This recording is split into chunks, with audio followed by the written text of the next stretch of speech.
Fadli, bagaimana? Alhamdulillah berprogres. Studiomu berprogres tapi jodohmu jalan di tempat. Bapak ada tabungan 300 juta. Harusnya cukup untuk uang panai kalian. Biar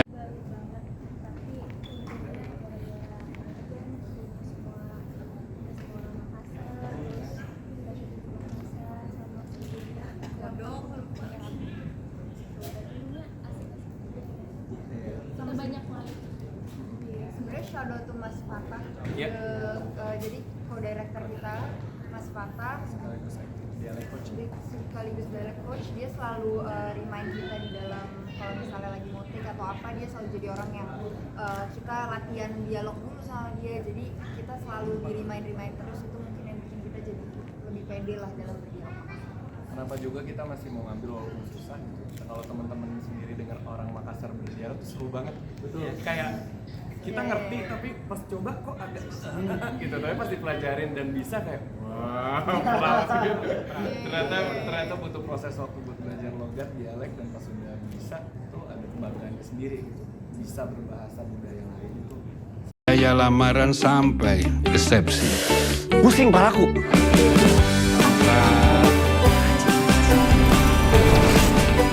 Ada acara apa ini? Acara lamaran, Dik. Uang panainya 500 juta. Harapan harus menjadi seorang sutradara.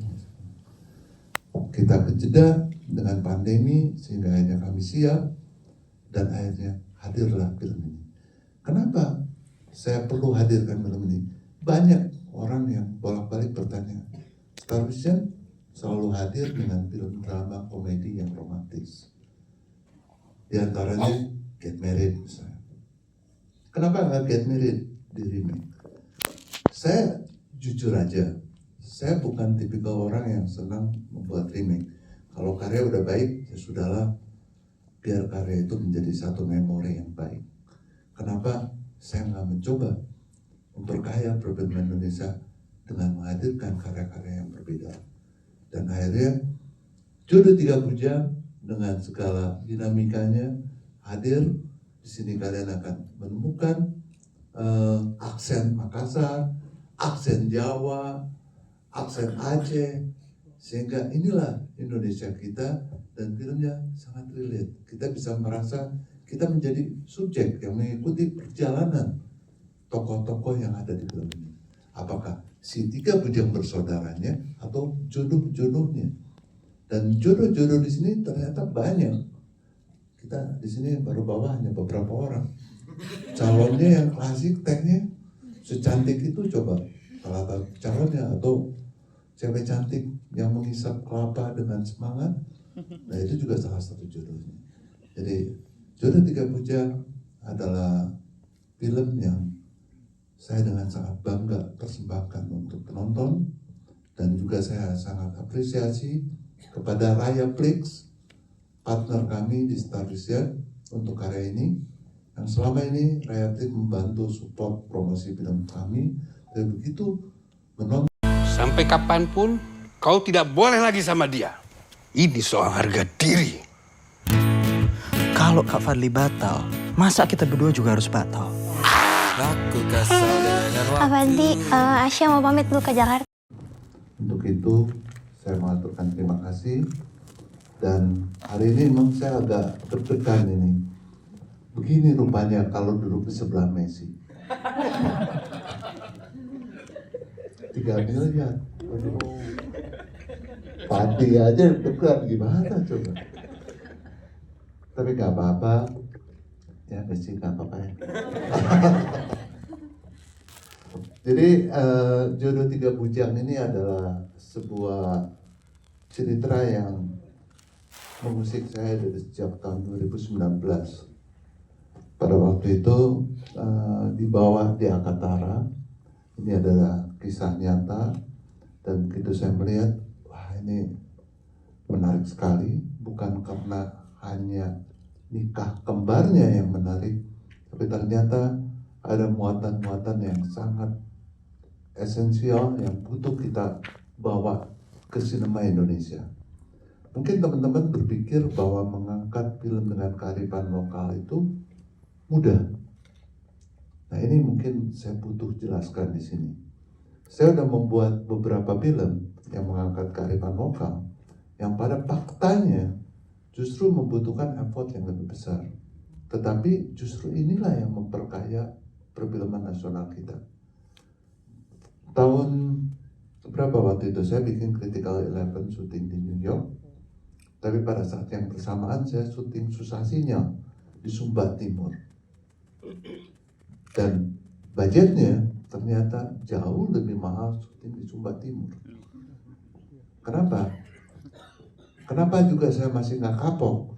Karena bagi saya membawa Sumba Timur, memperkenalkan Sumba Timur yang begitu indahnya, tentunya memberikan kepuasan dan juga kepentingan yang sangat positif.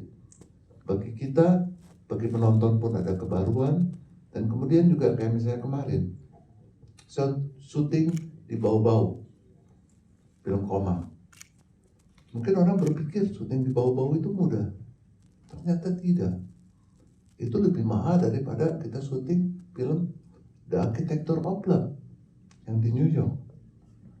Bayangkan, untuk syuting film ini kita di Makassar, mobilisasi peralatannya pun kita bawa ke sana.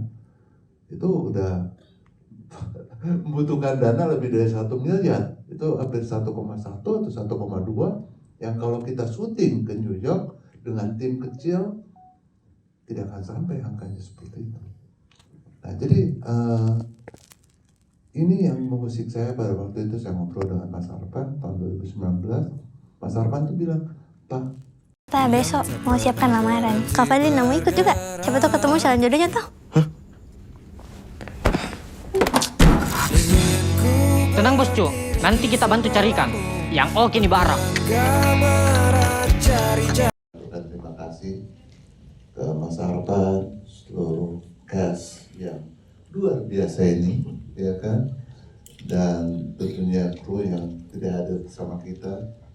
Tapi saya kan selalu mengikuti seluruh proses produksi itu, dari mulai ide cerita ataupun cerita ditulis, senarionya, kemudian tim dibentuk, terus cast-nya ditentukan. Dan menurut saya di dalam proses Jodoh Tiga Bujang ini, semesta selalu mendukung.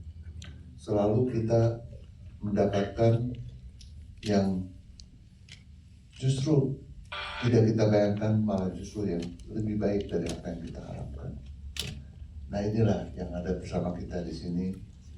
Nugi main menjadi karakter Pak Malik itu, wow, itu keren banget lah ya menurut saya, karena menjadi suara kita, menjadi suara kita yang menonton. Kita ingin terlibat di dalam film ini, ingin menasihati karakter-karakternya, diwakililah kalian oleh beliau. Nah jadi ini memang menurut saya adalah sesuatu yang luar biasa. Dan selama proses syuting, assembly dari lapangan, saya nonton, saya jatuh cinta dengan karya ini. Dan saya berharap mungkin kalian percaya dulu lah sekarang, toh udah lihat trailernya, udah apa, tapi insya Allah nanti pada waktunya saya yakin kalian akan betul-betul jatuh cinta. Klasik sekali rasanya ini. Gimana undangannya? Apa sudah bisa disebar? Apa aku sudah bertanya terus? Waktunya semakin sempit. Aku pikir kami ndak pusing kalau kau belum ketemu dialek Makassar yang dari paling muda itu masalah waktu Jini gitu kan. Masalah waktu Jini. Atau iya mau kak pulang gitu. Mau kok kopi mana? Kayak gitu. Kalau yang paling susah ada nanti di film dialek Makassar tapi yang zaman dulu itu Pak, yang kayak mantra itu. Sampai detik ini saya lupa, tapi itu jargon mantra klasik Makassar yang saya dan Mas Nugi itu menghafalnya lumayan. Gimana nih Mas kita ngapalin? Nanti ada di filmnya itu. Iya, sama Bapak juga ada kebagian bahasa Makassar zaman itu lumayan susah. Oke, berarti memang harus nonton ya nanti 26 Juni. Harus. Nah, saya ke Klasik sekali rasanya ini. Gimana undangannya? Apa sudah bisa disebar? Apa aku sudah bertanya terus? Waktunya semakin sempit. Kupikir kami ndak pusing kalau kau belum ketemu Sedih, kadang serius, kadang bercanda. Sehingga bisa dinikmati bukan cuma di lokal di Makassar saja. Nah, untuk menulisnya tuh kita mau menyatukan antara cinta, tekanan sosial, komedi dan keluarga disatukan menjadi satu cerita. Mungkin itu kendala menurut saya karena ini kesempatan pertama buat saya membantu Mas Arwan, dan terima kasih untuk Star Vision. Ya, terima kasih. Oke, terima kasih Mas Ali. Ada satu penulis lagi sebetulnya, ya itu adalah Erwin ya. Erwin, wow. Jadi Erwin ini karena bukan orang Makassar, dia tidak pede. Mirip lah sama Fadli lah, ya kan? Pede dia, ya kan? Jadi dia bertahan di friendzone aja gitu. Nah, jadi Erwin yang nggak pede hanya mengajak Pak Awi, yang orang Makassar asli. Orang Makassar asli. Klasik sekali rasanya ini. Gimana undangannya? Apa sudah bisa disebar? Apa aku sudah bertanya terus? Waktunya semakin sempit. Kupikir kami ndak pusing kalau kau belum ketemu Untuk Karin dan Kifli itu menurut aku pasangan yang paling siap ya di antara semuanya ya. Betul. Benar, kayaknya saya ganggu nih.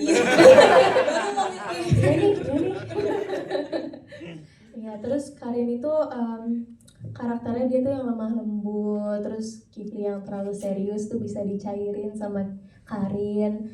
Terus juga Karin tuh seorang dokter muda yang bapaknya Jawa dan ibunya Makassar. Jadi aku juga tantangannya di sini lebih ke logat. Jadinya setelah diomongin juga kita tuh mau menggabungkan logat Jawa dan logat Makassar di tata bicara Karin ini gitu.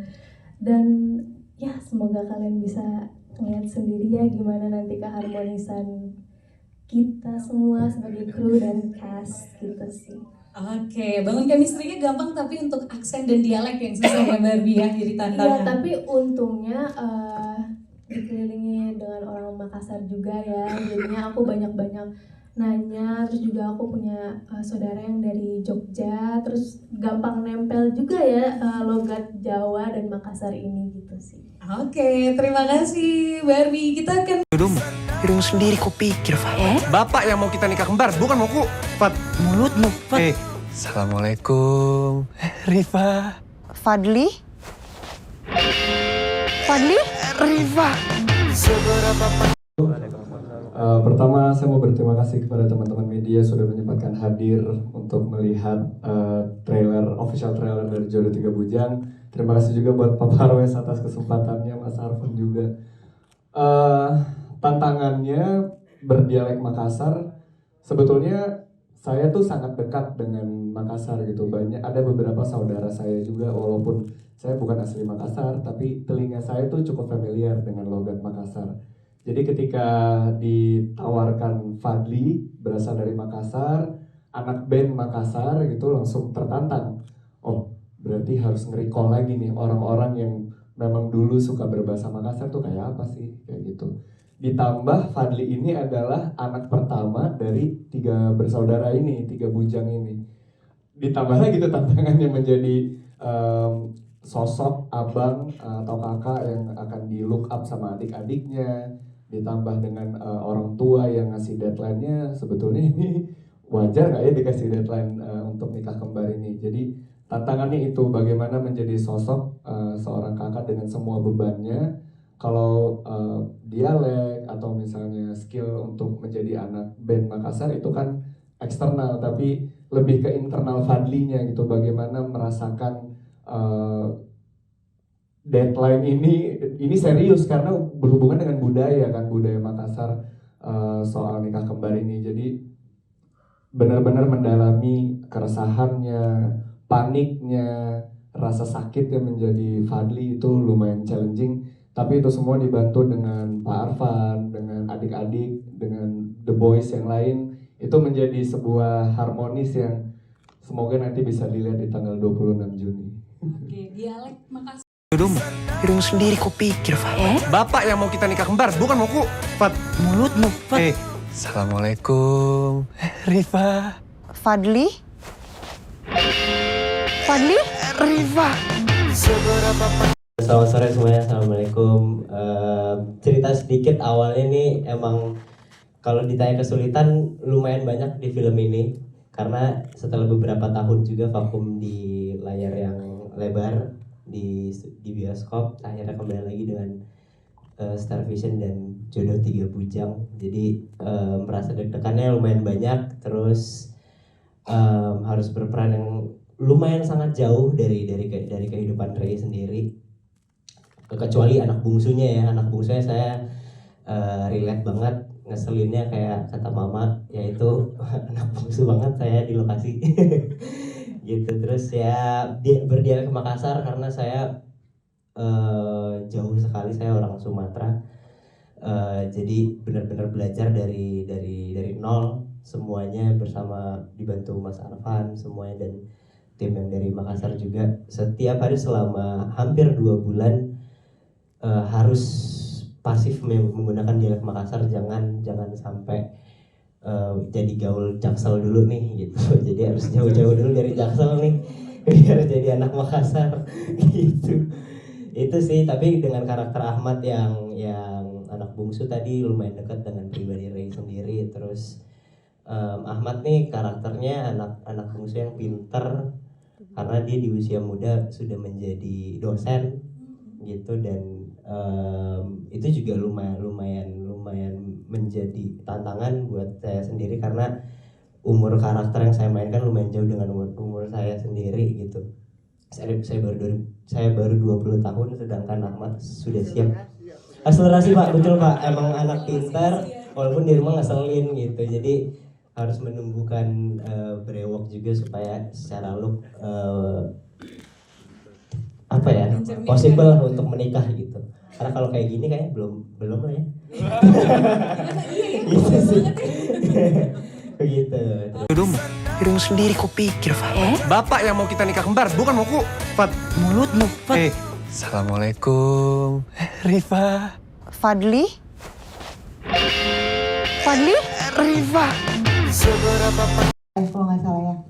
Iya, jadi dia memang sudah dibiasakan dari kecil untuk menjadi orang yang emang mengejar pendidikan. Dia kebetulan udah selesai S2 dan dia mau melanjutkan S3 kebetulan, tapi dia kepikiran kalau dia S3 nanti makin gak ada yang nikahin gue. Oh jadi 6M, bener banget tuh.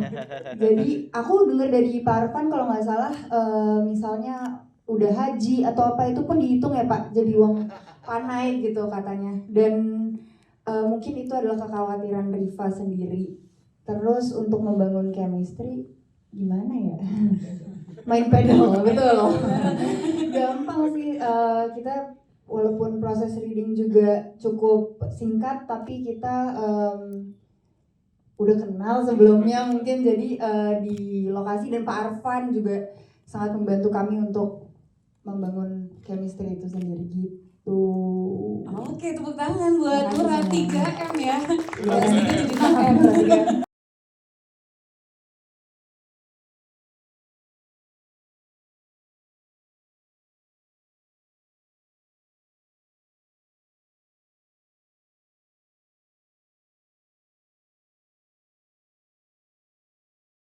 Terima kasih banyak buat Pak Chan Parwes untuk kesempatannya lagi bermain di film Jodoh 3 Bujang. Pak Arfan sudah memilih saya memerankan Nisa di sini. Ya, saya bahagia sekali karena saya bisa menjadi bagian dari film ini, karena kebetulan memang saya authentically saya orang Makassar juga. Saya lahir dan besar di Makassar. Jadi pas dapat peran ini tuh saya merasa bahagia dan bersyukur sekali bisa kembali pulang dan bermain film dengan latar belakang culture saya gitu. Dan Nisa ini adalah sosok perempuan yang kelihatannya kuat sebenarnya di luar, tapi ternyata di dalam dia mempunyai tekanan yang lumayan besar juga gitu.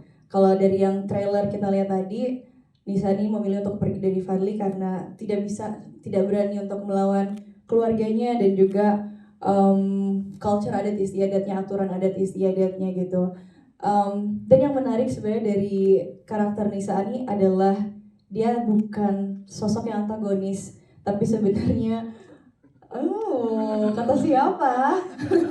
Menurut saya sih dia bukan sosok yang antagonis, tapi justru Nisa ini adalah korban sebenarnya dari aturan dan situasi yang rumit gitu yang ada di sebuah tradisi.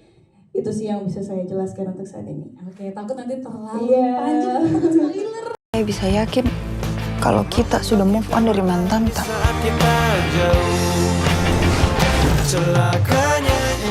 Kalau kita toh S2, sudah pernah umroh, anak perempuan satu-satunya. Kita itu sebagai Kifli adalah anak kedua dari 3 bujang ini.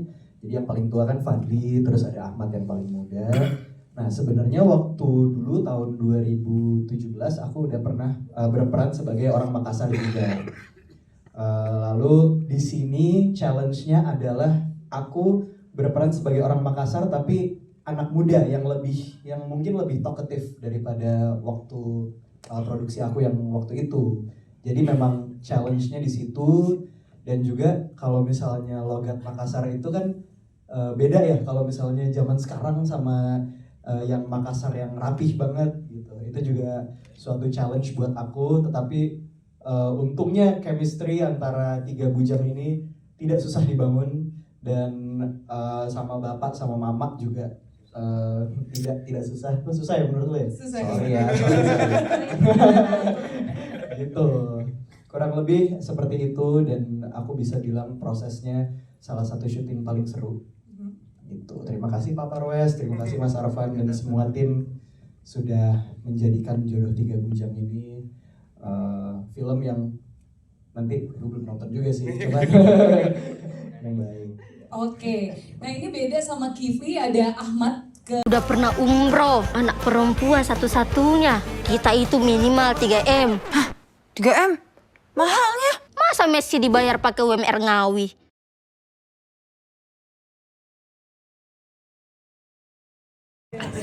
Lahir dari Jakarta, udah gak denger lagi dialek-dialek gue. Terus tiba-tiba ditantangin sama Pak Parwes, diajakin main film jadi orang Makassar. Ya jujur aja, salah satu yang menarik adalah karakternya Pak Malik ini. Itu gue banget. Anak band yang udah lawas, udah banyak pengalaman nakalnya juga, terus ngasuh anak-anak band yang masih muda. Jadi mirip lah dengan keadaan saya sendiri, walaupun bedanya Pak Malik memilih untuk jadi orang single. Nah, disitulah banyak asam garam, dan pas lagi ketemu di reading, saya jujur baru pertama kali ngelihat sebuah cast kumpulan yang guyup banget. Sampai saya sendiri mungkin yang terakhir kali ya, aku yang datang ya Mas Arfan ya, di dalam reading itu ngerasa kayak langsung dapet chemistry yang enak. Jadi aku sangat suka banget, dan pas sampai di lokasi, selama jadi anak band Indonesia, bolak-balik Makassar, salah satu kota tujuan anak band membuktikan diri tahun 90-an. Kalau kamu belum bisa menaklukkan Makassar, kamu belum jadi anak band Indonesia. Dulu begitu. Tapi saya baru pertama kali juga sampai ke Makassar nih Pak Parwes, dikasih tahu makanan enak sama Maizura, sampai dibeliin, dan saya langsung tergila-gila dengan songkolo. Itu wajib lapor itu. Songkolo tidak ada duanya, 24 jam. Itu aja ya. Gitu. Dan saya sangat suka tadi ngeliat trailernya, surprise. Karena begitu serunya cerita yang dihadirkan dengan Jodoh 3 Bujang ini, sampai saya sendiri pun nggak peduli saya ada apa nggak ada di situ di trailernya. Fadli, bagaimana? Alhamdulillah berprogres. Studiomu berprogres, tapi jodohmu jalan di tempat. Bapak ada tabungan 300 juta. Harusnya cukup untuk uang panai kalian. Biar 3 Bujang ini dalam kenyataannya. Tapi waktu itu kemudian ditawarkan dari Star Vision untuk sudah kita buat fiksinya, dan waktu itu ya benar-benar pasar saja, ya sudah Pak silakan diproduksi gitu. Tapi kemudian Pak Parwes memberi support ke saya untuk kemudian menyutradarai film ini. Sebenarnya kalau lihat dari karya-karya dokumenter saya sebelumnya, saya selalu berbicara tentang interaksi antar generasi gitu. Di karya pertama saya The Flame itu kemudian bicara tentang kakek dan cucu di tengah kebakaran hutan di Kalimantan. Ini Nawa pun yang kemarin dapat Piala Citra itu juga bicara tentang rekonsiliasi antara ibu dan anak di pulau terpencil di Indonesia. Nah kali ini saya membawa juga tentang di Tiga Bujang ini sebenarnya interaksi antara generasi sekarang dengan generasi orang tua yang kemudian sama-sama berada dalam situasi tekanan ekonomi global yang makin susah gitu. Dan bagaimana mereka merespon tradisi, bagaimana mereka merespon zamannya, itu kemudian lahir di dalam bentuk drama komedi.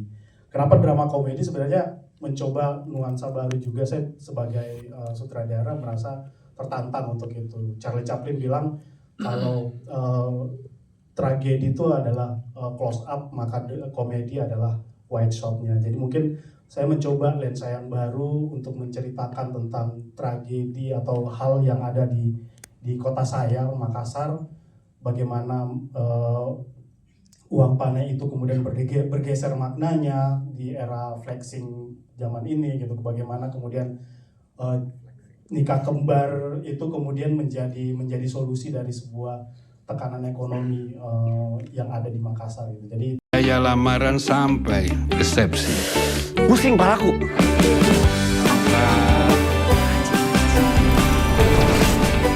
Ada acara apa ini?